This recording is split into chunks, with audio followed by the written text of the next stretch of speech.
YouTube channel पे अपने जो सब्सक्राइबर है उनको बेच सकते हैं या यूट्यूब चैनल को बेच सकते हैं या नहीं? देखें, सवाल बड़ा मार्का तुला रहा है, और अगर आप मुझसे सवाल पूछें कि मैंने एक सॉफ्टवेयर बनाया है, क्या मैं उसको बेच सकता हूँ, तो मेरा जवाब होगा कि यस, सॉफ्टवेयर एक ऐसी चीज़ है, ऐसा सॉफ्टवेयर जो काम का सॉफ्टवेयर हो, कि जिसको ख़रीदा और बेचा जाता है हमारे ज़माने के अंदर।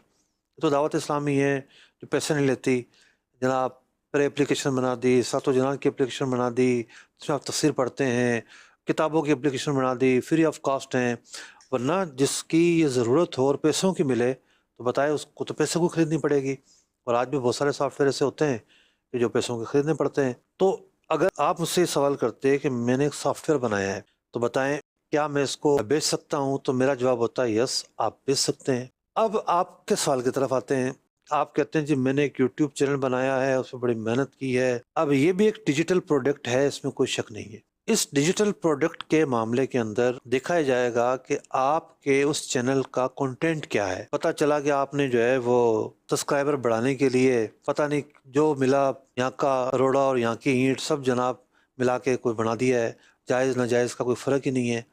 जब एक चीज़ अपने कंटेंट की बुनियाद पर बेचा जा रहा है, क्योंकि अब जो यूट्यूब कंटेंट है उसके एक राइट्स हैं। आप किसी की वीडियो को कहीं और जो है वो नहीं चला सकते, स्ट्राइक आ जाती है। जब कॉपीराइट आपको हासिल हुए हैं, उसकी अहमियत है ना कंटेंट की, तो कंटेंट का जायज़ होना शर्त है। कंटेंट ऐसा हो उसके मनाजिर, उसके जुमले, उसके अल्फाज गैर शरई उन्वानात पर मुश्तमिल ना हो, तो हम कहेंगे कि प्रोडक्ट है, अब एक जायज़ प्रोडक्ट बन गई है, शरई खराबियों से पाक है। तो शरई खराबियों से पाक कोई प्रोडक्ट है और डिजिटल प्रोडक्ट है, और ऐसे प्रोडक्ट है कि जो हमारी ज़रूरत भी है। आप कहेंगे क्रिप्टो, मैं कहूँगा क्या ज़रूरत है भाई हमारी, बताओ तो सही, उससे कौन सी चीज़ खरीदी जाएगी। एक बिटकॉइन के अंदर जो है आप खरीदने जाएंगे 70-80 लाख रुपए का आपको मिलेगा। क्या मिला आपको? एक कोड मिला जी, एक डिजिटल कोड है। कोड मिला। अभी 70-80 लाख रुपए की फैक्ट्री लगाएं आप, सैकड़ों मजदूरों को रोज़गार मिलेगा, प्रोडक्ट बढ़ेगी, आप एक्सपोर्ट करेंगे, जीडीपी बढ़ेगी, मुल्क को फ़ायदा होगा, डॉलर आएंगे, पूरी रोलिंग उसकी पैदा होगी। 70-80 लाख रुपए उठा के आपने कोड में डाल दिए, कोई ज़रूरत नहीं है हमारी। तो ये जो है ना, इस तरह के जो कंटेंट हैं, बहुत सारी चीज़ों की ज़रूरत है।